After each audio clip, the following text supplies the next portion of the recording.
Nataka niseme ndugu nitazama popote ulipo. Tunaona kwenye nyumba ya Yese alikuwa na watoto 7.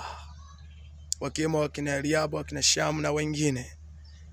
Ikafika wakati Mungu anataka kujitwalia mfalme kwenye nyumba ya Yese. Akamtuma mtumishi wake Samueli. Ndipo Samueli akaambiwa na Bwana, usitazame sura yake wala kimo chake. Ikafika wakati wa kujipatia mfalme. Yese akapitisha watoto wake. Mtoto wa kwanza Mungu akamkataa, wa pili akamkataa, akapitisha karibia wote. Ndipo sauti ikamwijia Samueli, akamwambia Samueli, usitazame sura ya nje, maana mimi nautazama moyo. Kisha Samueli akamwambia Yese, watoto wako wote wameisha? Akasema hapana, mmoja yuko porini, yuko machungani. Yese ikabidi amfuate yule mtoto. Samueli akamwambia, mfuate mtoto wako mpaka wote wafike hapa. Bila kufika huyo aliyebaki hatutafanya na jambo lolote, hatutaketi. Ndipo wakamuita Samueli, wakamuita Daudi kumfuata porini. Alipofika, sauti ikatoka juu ikasema, huyu ndiye Bwana aliyejichagulia kuwa mfalme. Nini tunajifunza hapa? Nataka niseme ya kwamba mtu wa Mungu, usimdhalau mtu yoyote yule. Mungu akitaka kumuinua mtu, angalie ukoo aliotoka, kijiji alichotoka, mtaa aliotoka, wilaya aliotoka, mkoa aliotoka, nchi aliotoka. Anacholitazama yeye ni neno lake. Nataka niseme ya kwamba usitazame mtu kwa kumdharau. Huwezi kujua kesho yake imebeba nini. Inawezekana unayemdharau huyo ndio mfalme wa kesho, ndio mfalme wa kesho.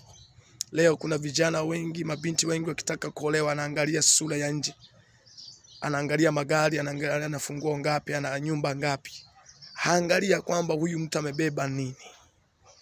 Ndio maana unapoolewa kwa vitu, siku vikiisha vitu haitakuwepo ndoa tena.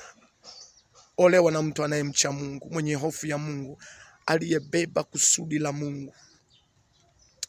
Maana akimbeba Yesu ndani, huyo mtu, vitu vyote unavyovihitaji vitapatikana. Nimekuja kusema ya kwamba usimdhalau mtu yoyote yule. Mheshimu kila mtu. Unayemdhalau leo, huwezi ukajua ya kwamba huyo ndio mfalme kwenye familia yenu, mfalme kwenye mtaa wenu, mfalme kwenye wilaya yenu, mfalme katika mkoa wenu, mfalme katika nchi. Huwezi ukajua. Usimdhalau. Mungu akitaka kumuinua mtu, angalii elimu ya mtu, angalii kwao ni maskini kiasi gani, angalii ana madhaifu kiasi gani. Mungu akitaka kumuinua mtu, anamuinua kama yeye anavyotaka, kama yeye apendavyo. Tunataka kusema kwamba usimdhalau mtu yeyote. Nami nataka nikutie moyo wewe ambaye inawezekana umesahaulika kabisa. Yesu alimsahau mpaka mtoto wake, lakini Mungu hakumsahau Daudi. Inawezekana wewe umesahauliwa na wazazi wako, na rafiki zako, na jamaa zako. Umesahauliwa wewe katika taasisi yako, umesahaulika wewe pale kazini, umesahaulika katika nchi yako, lakini Mungu hajakusahau. Wewe ni Daudi wa kesho.